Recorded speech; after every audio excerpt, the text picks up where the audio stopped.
بسم اللہ الرحمن الرحیم۔ آج کا ہمارا ٹاپک ہے اینیمل اینڈ پلانٹ ٹیشو، اور اس سلسلے میں ہم سب سے پہلے اینیملز کے بارے میں پڑھیں گے۔ ہم جانتے ہیں کہ اسٹرکچرل آرگنائزیشن میں ٹیشوز کو بہت اہمیت حاصل ہے، اور ٹیشو سیلز کا ایک ایسا گروپ ہے جو کہ سملر فنکشن پرفارم کرتا ہے۔ اس ٹاپک میں ہم پڑھیں گے کہ کس طرح ٹیشو اپنے کام کے لحاظ سے اسپیسیفک ہوتے ہیں اور یہ کس جگہ پر پائے جاتے ہیں۔ جانوروں کے اجسام میں 4 مختلف اقسام کے ٹیشوز پائے جاتے ہیں، جن میں ایپیتھیلیل ٹیشو، کنیکٹو ٹیشو، مسل ٹیشوز اور نرو ٹیشوز شامل ہیں۔ ایپیتھیلیل ٹیشو وہ ٹیشو ہیں جو کہ ہماری پوری باڈی کو ڈھانپتے ہیں اور اس کے علاوہ مختلف آرگنز کی اندرونی لائننگ بھی بناتے ہیں۔ اس کے سیلز کلوزلی پیکڈ ہوتے ہیں، یعنی ایک دوسرے کے بہت قریب ہوتے ہیں۔ شیپ اور سیل لیئرز کے لحاظ سے اس ٹیشو کی بہت سی اقسام ہیں۔ اس کی پہلی قسم اسکویمس ٹیشوز ہیں، جو کہ سنگل سیلز کی ایک فلیٹ لیئر پر مشتمل ہیں۔ یہ لنگز، ہارٹ اور بلڈ ویسلز میں پائے جاتے ہیں۔ ان کا کام میٹیریلز کی ترسیل ہے۔ کیوبائڈل ایپیتھیلیم، جو کہ کیوب شیپ کے سیلز کی سنگل لیئر پر مشتمل ہوتے ہیں۔ یہ کڈنی ٹیوبز اور کچھ گلینڈز میں، چھوٹے گلینڈز میں پائے جاتے ہیں، جہاں پر ان کا کام سیکریشنز دینا ہوتا ہے۔ ڈائیگرام میں آپ ایپیتھیلیل ٹیشوز کی مختلف اقسام سیلز کے لحاظ سے اور شیپ کے لحاظ سے دیکھ سکتے ہیں۔ کولمر ایپیتھیلیم، جو کہ ایلونگیٹڈ سیلز یعنی لمبے سیلز پر مشتمل ہوتے ہیں۔ ایسے سیلز عموماً ایلیمنٹری کینال اور گال بلیڈر میں پائے جاتے ہیں، جہاں ان کا کام سیکریشن دینا ہوتا ہے۔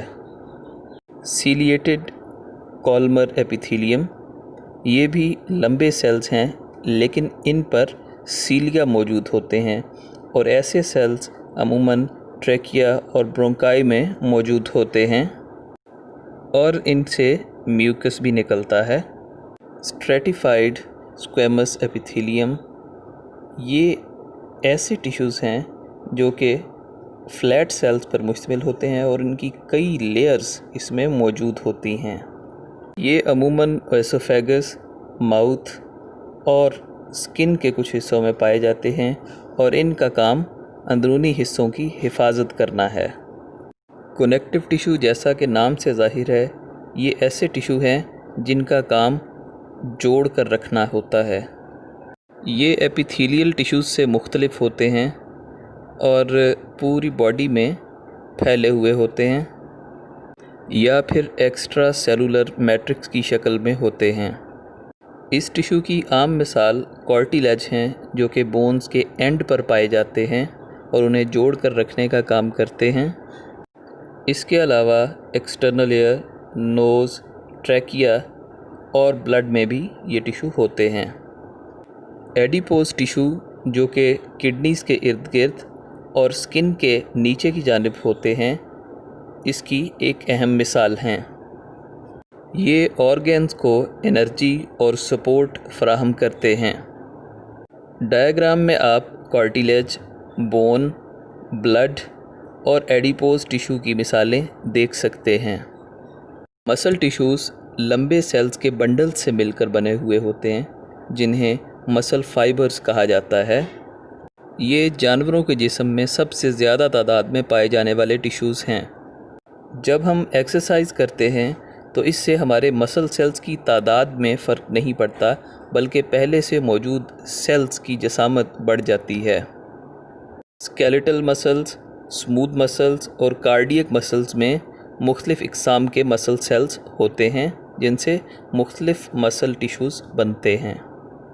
اسکیلیٹل مسل یا اسٹریٹڈ مسلز، جو کہ ہڈیوں سے اٹیچ ہوتے ہیں، یہ سیدھے ہوتے ہیں اور ان میں کئی نیوکلیائی ہوتے ہیں، اور یہ ہڈیوں کی حرکت کے ذمہ دار ہوتے ہیں۔ اسموتھ مسلز، جو کہ ایلیمنٹری کینال کی دیواروں